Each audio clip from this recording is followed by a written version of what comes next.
마가복음 1장 1절에서 13절 말씀 읽도록 하겠습니다. 하나님의 아들 예수 그리스도의 복음의 시작이라.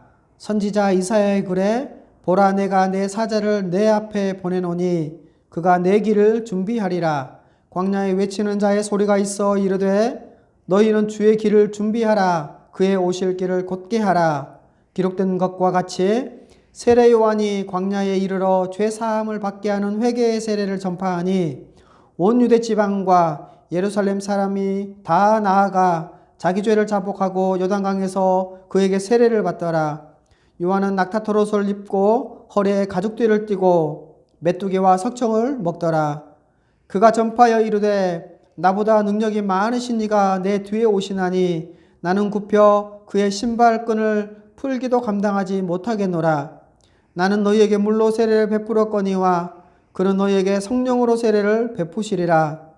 그때에 예수께서 갈릴리 나사렛으로부터 와서 요단강에서 요한에게 세례를 받으시고 곧 물에서 올라오실새 하늘이 갈라짐과 성령이 비둘기같이 자기에게 내려오심을 보시더니 하늘로부터 소리가 나기를 너는 내 사랑하는 아들이라 내가 너를 기뻐하노라 하시니라. 성령이 곧 예수를 광야로 몰아내신지라. 광야에서 40일을 계시면서 사탄에게 시험을 받으시며 들짐승과 함께 계시니 천사들이 수종들더라. 아멘. 오늘은 예수 그리스도가 복음이다 라는 제목으로 여러분에게 말씀을 전해드리도록 하겠습니다. 먼저 오늘 말씀의 내용을 간단하게 살펴보면 이렇죠.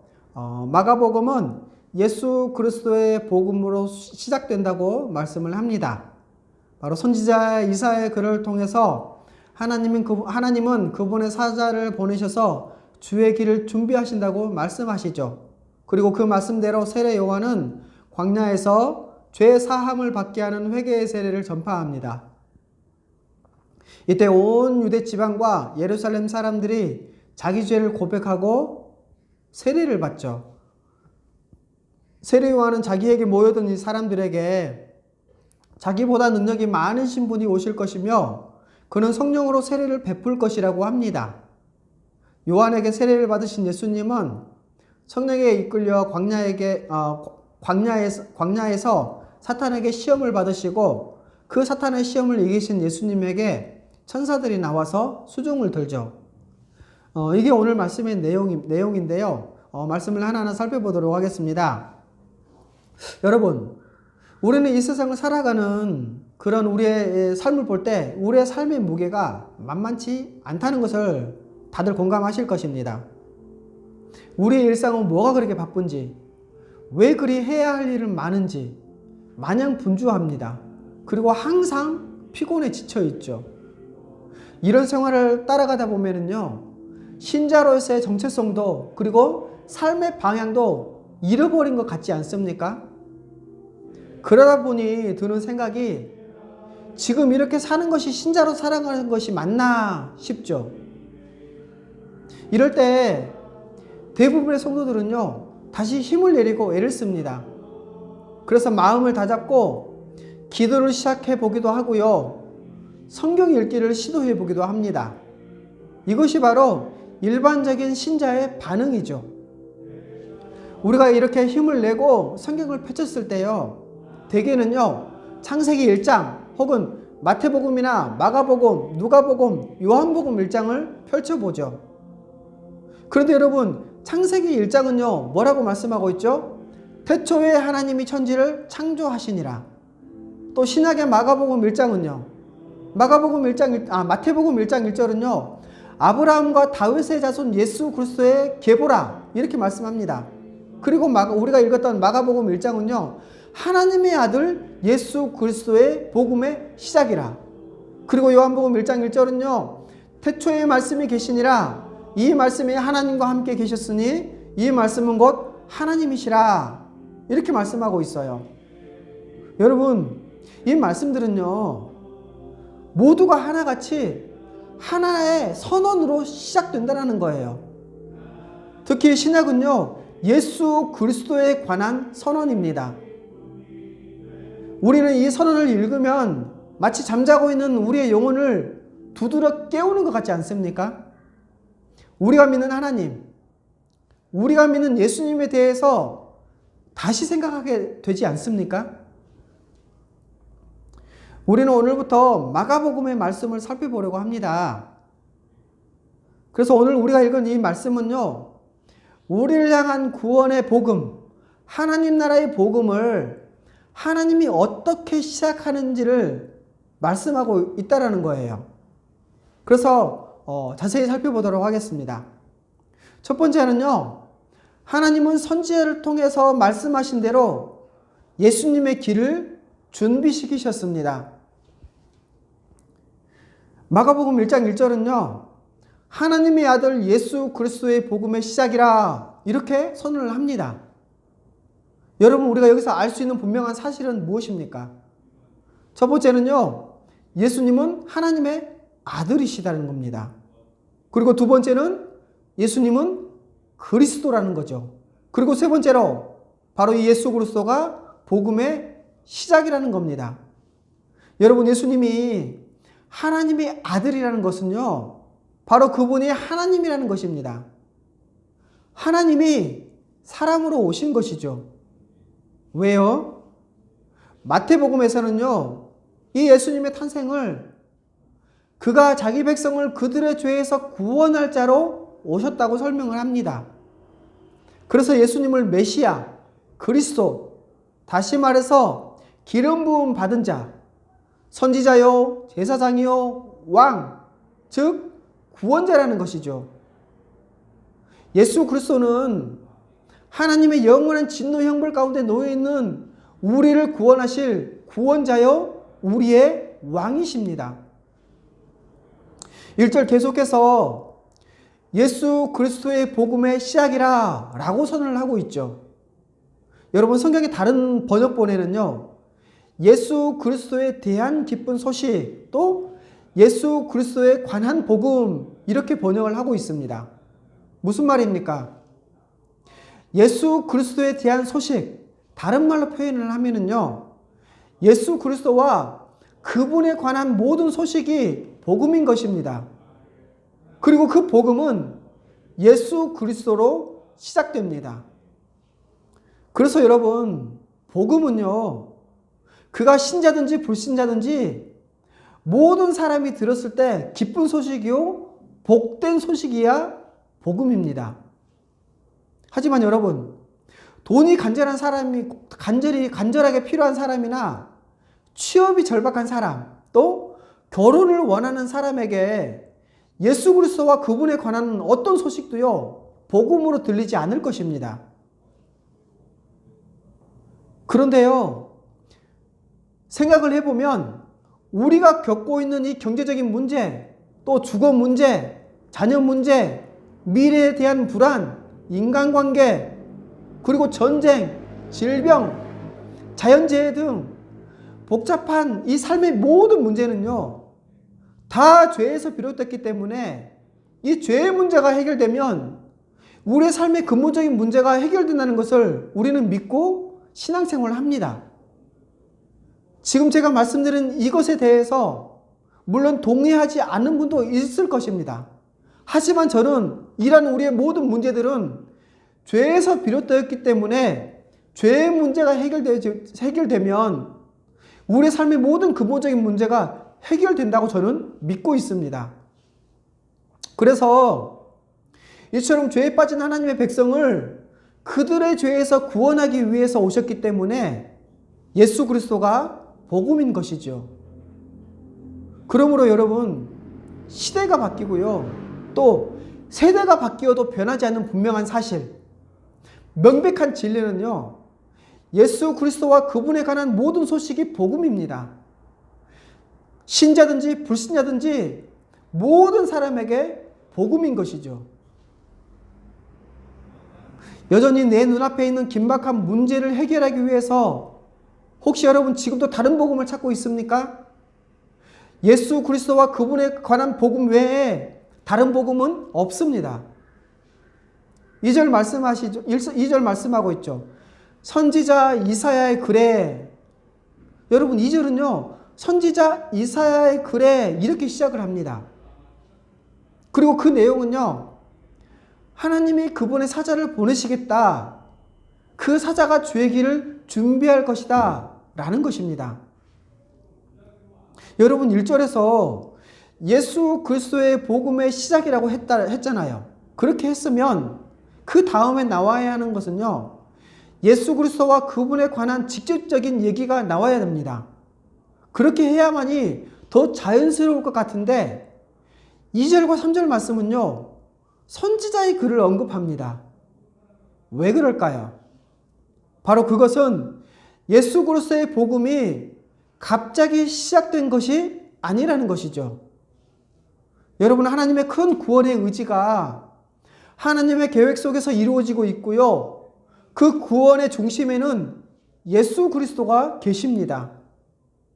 우리 같은 자를 구원하시기 위해서 하나님이 이처럼 의지를 가지고 구원을 진행하셨다니 이 얼마나 감사한 일입니까? 그리고 2절, 3절 장면은요.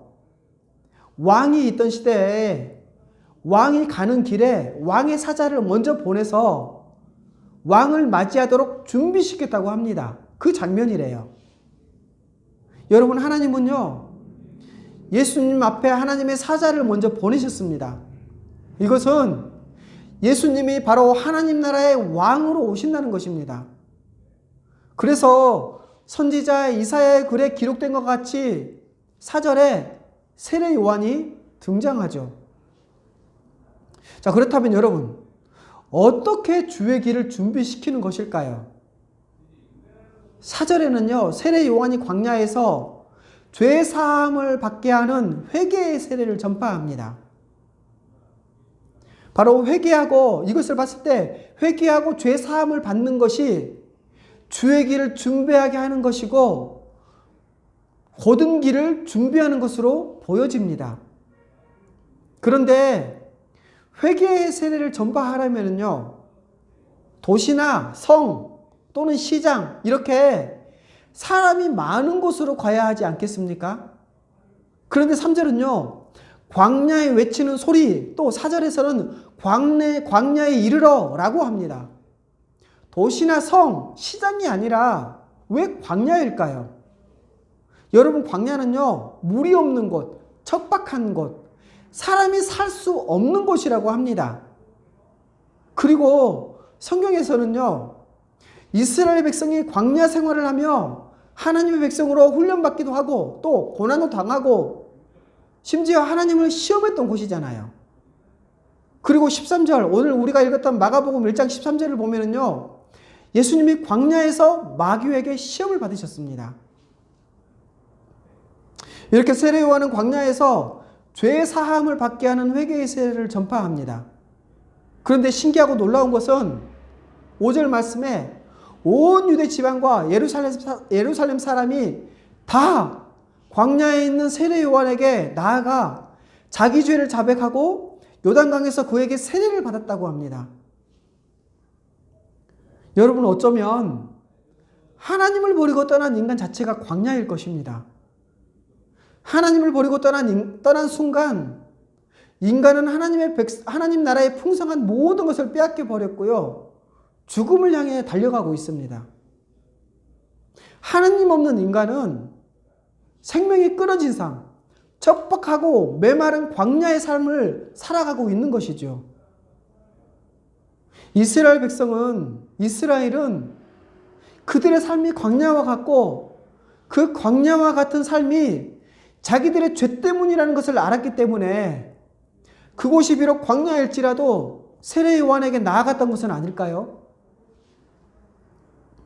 여러분 하나님이 없다면 우리의 인생은 지금 이 순간도 광야와 같은 인생일 뿐이기에 광야에 외치는 소리는 하나님을 떠난 죄인을 향한 외침일 것입니다. 여러분 혹 우리의 삶이 광야와 같은 삶이라면 우리도 이스라엘처럼 속히 우리의 죄를 회개해야 합니다.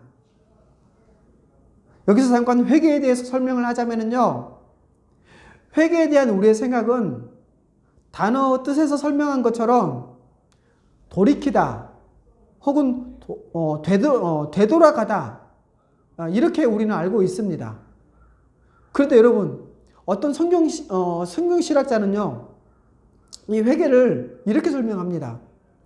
하나님의 힘에 의지하고 하나님의 뜻을 행하고 하나님의 백성으로 살면서 하나님을 섬기는 일에 전적으로 헌신하는 것이다. 이렇게 설명을 하고 있어요.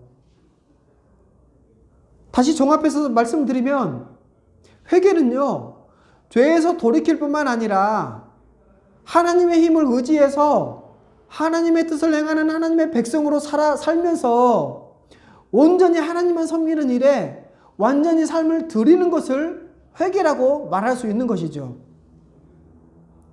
또 하나는요, 회개에 대한 우리의 생각은요, 회개는 하나님과 1대1로 자기의 죄를 조용히 알리면 회개했다고 생각합니다. 하지만 그렇지 않죠. 5절 말씀을 보면은요, 자기 죄를 자백하고 회개의 세례를 받았습니다. 여러분, 여기서 자복하다는 것은요, 많은 사람이 알도록 드러내놓고 자기 죄를 뉘우치며 고백하는 것을 말합니다. 여러분, 많은 사람이 알도록 드러내놓고 자기 죄를 뉘우치고 고백하는 것? 어쩌면 이런 방식은 지금 이 시대와 어울리지 않다고 생각할 것입니다. 하지만 여러분, 교회는 어떤 방식으로든지 자기 죄를 하나도 숨김없이 철저하게 자복하여 회개하게 해야 합니다. 세례 요한은 광야에서 죄 사함을 받게 하는 회개의 세례를 전파했고 자기 죄를 자복한 사람에게 물로 세례를 베풀었습니다. 그러므로 교회는 이렇게 자기 죄를 자백하고 자기의 모든 죄를 자백하고 완전히 회개한 사람에게 세례를 주어야 합니다. 여러분, 하나님은 세례 요한을 통해 주님의 길을 준비시키셨습니다. 그리고 예수님은 하나님 나라의 왕이요 우리의 구원자로 오셨죠. 우리를 향한 하나님의 이 구원 계획이 얼마나 체계적입니까? 그리고 그분의 신실하심이 얼마나 놀랍고 감사한 일입니까?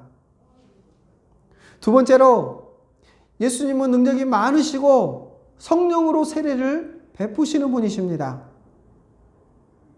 6절 말씀은요, 세례 요한에 대해서 설명을 하고 있어요. 낙타털옷을 입고 허리에 가죽띠를 띠고 메뚜기와 석청을 먹더라. 여러분, 5절 말씀, 6절 말씀, 7절 말씀을 읽어보십시오. 5절부터 7절 말씀을 읽어보면요, 6절 말씀이 있기 때문에 마치 문맥의 흐름이 깨지는 것 같습니다. 그래서 6절 말씀을 생략을 하고 읽어도 흐름상에 전혀 문제가 없어 보입니다.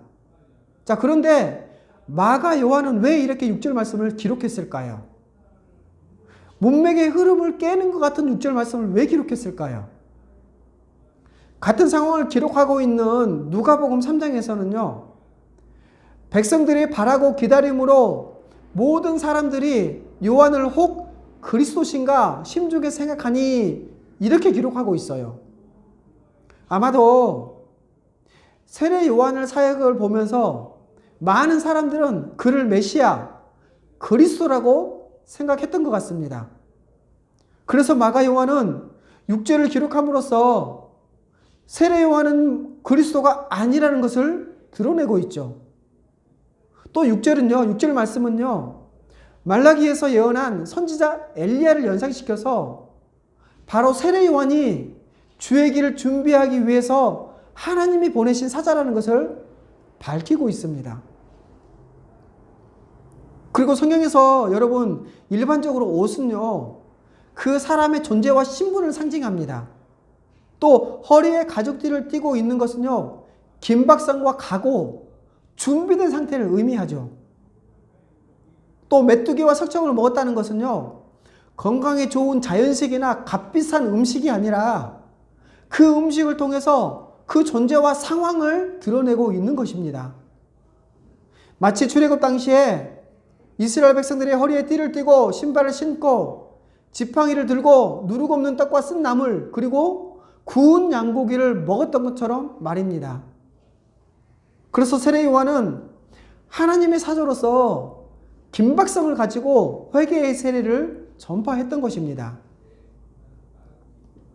여러분, 한국교회의 역사를 보면요, 아주 신실했던 신자들이 하나님의 은혜로 성령의 은사를 받아서 어떤 신비한 능력을 행하는 일들이 종종 있었습니다. 그런데 이 은사를 사용하면서 수많은 교회의 혼란을 만들어냈죠. 특히 예언의 은사나 병 고치는 은사를 받은 사람들은 그 은사로 능력을 행하면서 스스로를 높이고 하나님의 영광을 찬탄하며 이단에 빠지기도 했습니다. 지금도 지역 교회 안에는요, 여전히 영수를 쓴다는 사람이 있다고 하거나 예언의 은사가 있어서 미래를 알 수 있다거나 병 고치는 은사가 있어서 모든 병을 고칠 수 있다고 하면서 주님의 신자들로 하여금 자기를 따르는 것이 마치 주님을 따르는 것이라고 주장을 합니다.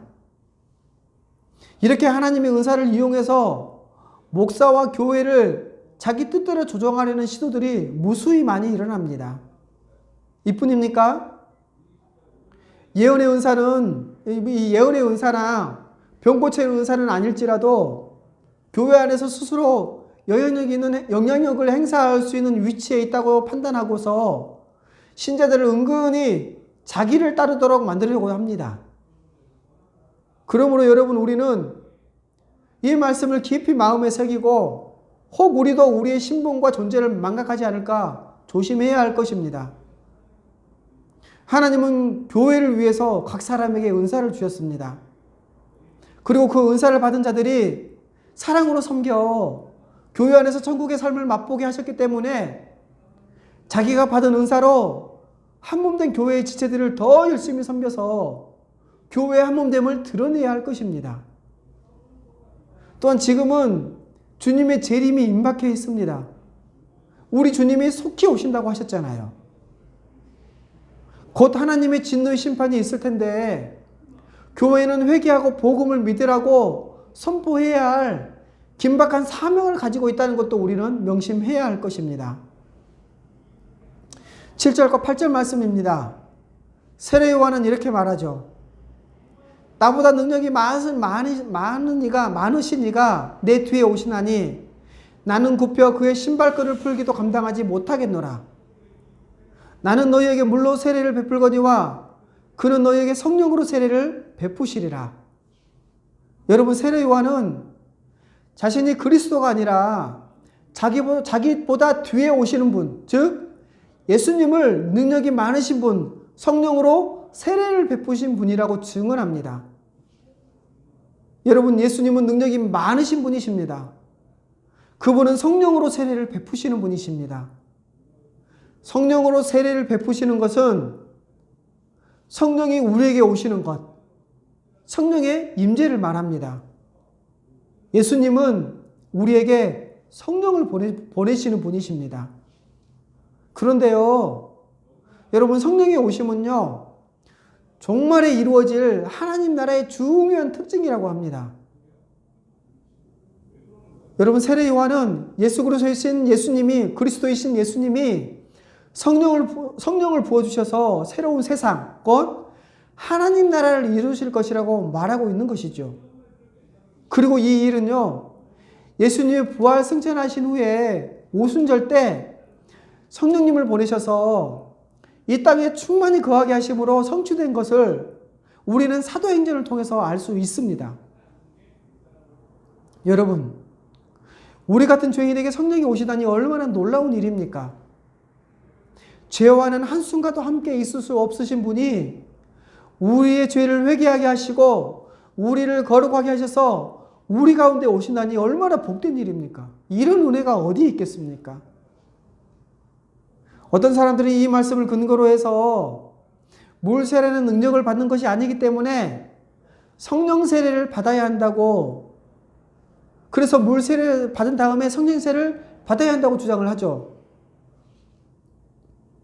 하지만 물 세례는 성령 세례보다 능력이 없다거나 또 성령 세례를 받아야 능력을 받는다라는 것을 말하고 있지 않습니다.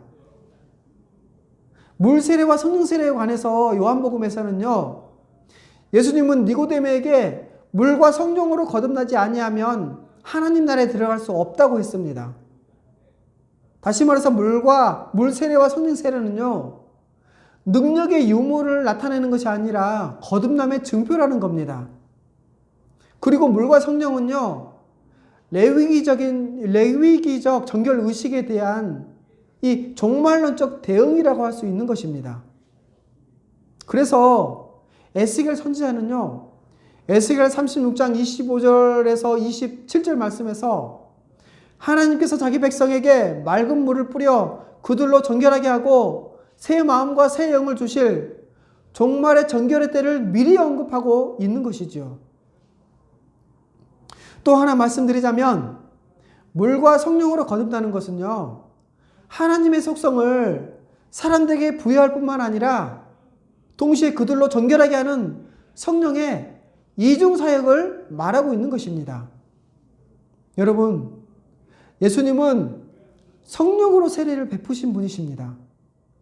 예수님이 성령으로 세례를 베푸시면 성령이 우리에게 오십니다.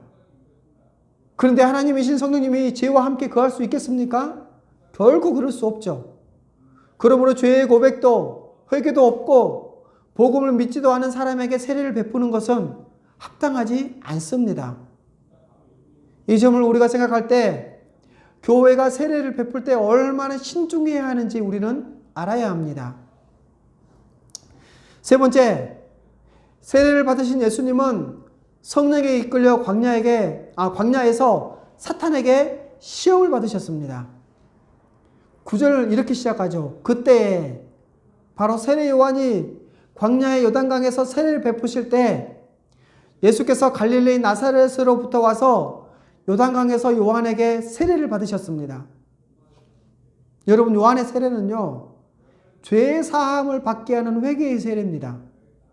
그런데 왜 예수님은 세례를 받으신 것일까요? 예수님은 분명 하나님의 아들이시고 능력이 많으신 분이시며 성령으로 세례를 베푸신 분이십니다. 그분은 죄가 없으신 분이십니다. 그런데 왜 죄 사함을 받게 하는 회개의 세례를 받으신 것일까요? 이 장면에 대해서 마태복음 3장에서는 이렇게 기록되어 있더라고요. 이제 허락하라. 우리가 이와 같이 하여야 모든 의를 이루는 것이 합당하니라. 여러분, 하나님의 아들이시여 죄가 없으신 예수님이 세례 요한에게 세례를 받으신 것이 어떻게 의를 이루는 것일까요? 예수님의 모든 생애는요, 믿는 모든 사람의 죄를 사하시는 그 사역을 감당할 것에 대한 예고인 것입니다.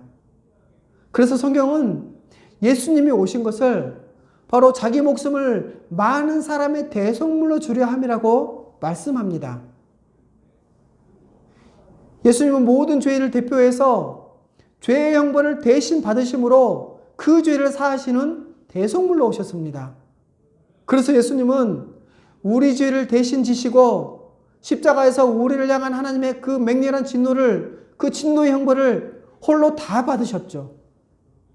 그러므로 예수님이 죄사함을 받는 이 회개의 세례를 받으신 것은요, 그분이 우리 죄인들, 모든 죄인의 죄를 대신 지셨다는 것을 나타내고 있는 것입니다.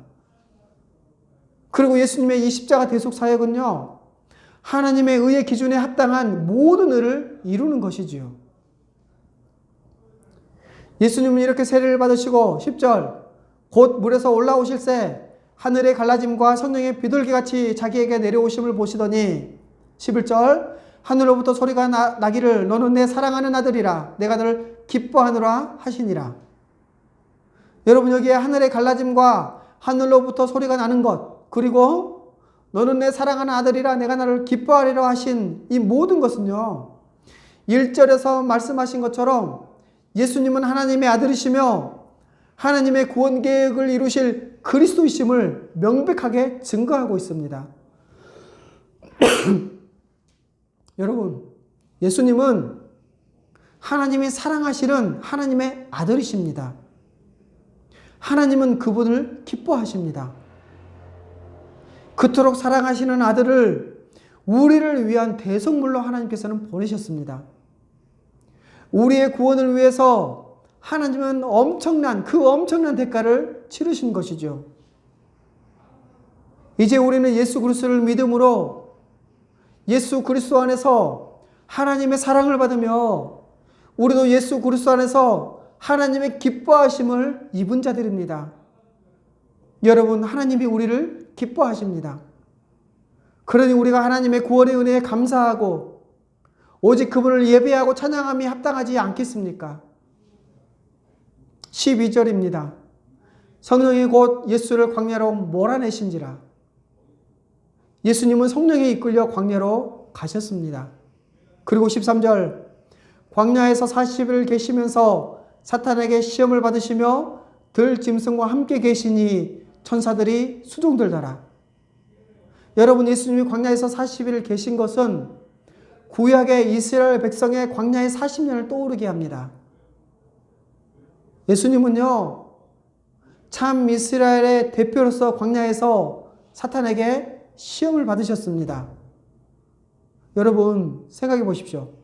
사탄이 하나님의 아들을 시험하는 것도 놀라운 일이 아닙니까? 그런데 더 놀라운 것은요, 하나님의 아들이신 예수님이 사탄의 시험을 다 받으셨다는 것입니다. 여기서 우리가 생각해 보면 사탄의 시험을 받으실 필요도 없으신 분이, 사탄의 시험을 받으실 필요도 없으신 예수님이 왜 사탄의 시험을 받으셨는가라는 것입니다.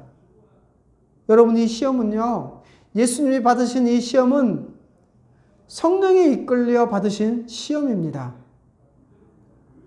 예수님이 사탄에게 시험을 받으신 것이지만 이 시험은요, 인류의 두 번째 대표로서 당하신 하나님의 시험입니다.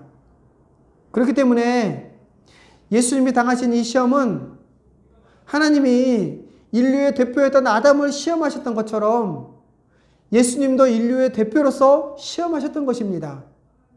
그리고 그 시험은 하나님께 온전히 순종하며 주로 섬기는가, 이것을 시험하신 것이죠. 여러분, 예수님은 이 시험을 이기셨습니다. 그리고 그분은 십자가에서 대속물로 죽기까지 온전히 순종하셨죠. 여러분, 그러므로 우리가 당하는 시험과 예수님이 당하신 시험이 결코 같다고 할 수가 없습니다. 왜냐하면요, 예수님이 당하신 시험은 앞에서 말씀드렸던 것처럼 인류의 대표로서 당하신 시험이고 하나님의 시험이었습니다. 그러나 우리가 시험을 당하는 그 이유를 야고보서는 이렇게 말씀하죠. 오직 각 사람이 시험을 받는 것은 자기 욕심에 끌려 미혹됨이니. 여러분, 우리가 당하는 시험은 테스트가 아니라 유혹과 미혹이기 때문에 예수님이 당하는 시험과 결코 같을 수가 없습니다. 물론 여러분, 신자가 복음으로 살아갈 때 당하는 시험이 테스트도 있지만 유혹과 미혹의 시험도 많이 있습니다. 그리고 그 시험이 테스트이든지 아니면 유혹이든지 상관없이 신자에게 있어서는 시련이고 고난이죠. 그래서 야고보 사도도 시험을 참는 자는 복이 있나니 이는 시련을 견디어낸 자가 주께서 자기를 사랑하는 자들에게 약속하신 생명의 멸관을 얻을 것이기 때문이라 라고 했고요. 또 베드로 사도도 너희가 이제 여러 가지 시험으로 말미암아 잠깐 근심하게 되지 않을 수 없으나 오히려 크게 기뻐하는도다. 너희 믿음의 확실함은 불로 연단하여도 없어질 금보다 더 귀하여 예수 그리스도께서 나타나실 때 칭찬과 영광과 존귀를 얻게 할 것이니라, 이렇게 말씀하고 있죠. 여러분, 우리가 당하는 시험이 유혹이고 미혹일지라도 복음에 순종할 때 당하는 그 시험은 우리에게 생명의 멸관을 얻게 합니다. 복음을 따르다 당하는 그 시험은 우리를 아주 잠깐 근심하게 할 뿐이지 그것이 우리를 절망하게 하거나 우리를 멸망의 길로 내몰지는 못합니다. 오히려 그 시험은 우리의 믿음을 연단해서 금보다 더 귀한 예수 그리스도의 칭찬과 영광과 존귀를 얻게 합니다. 그리고 그것을 통해서 우리의 믿음은 더 굳건해질 것입니다. 그래서 우리는 복음에 순종하다 당하는 그 고난, 그리고 이 시험을 기뻐할 수 있는 것이지요. 말씀 계속 보겠습니다. 들짐승과 함께 계신 천사들이 수종들더라. 예수님이 들짐승과 함께 계시고 또 천사들이 수종드는 이 장면은요, 예수님이 시험을 이기셨고 하나님 나라의 왕으로서 만물의 통치자이심을 보여주고 있습니다.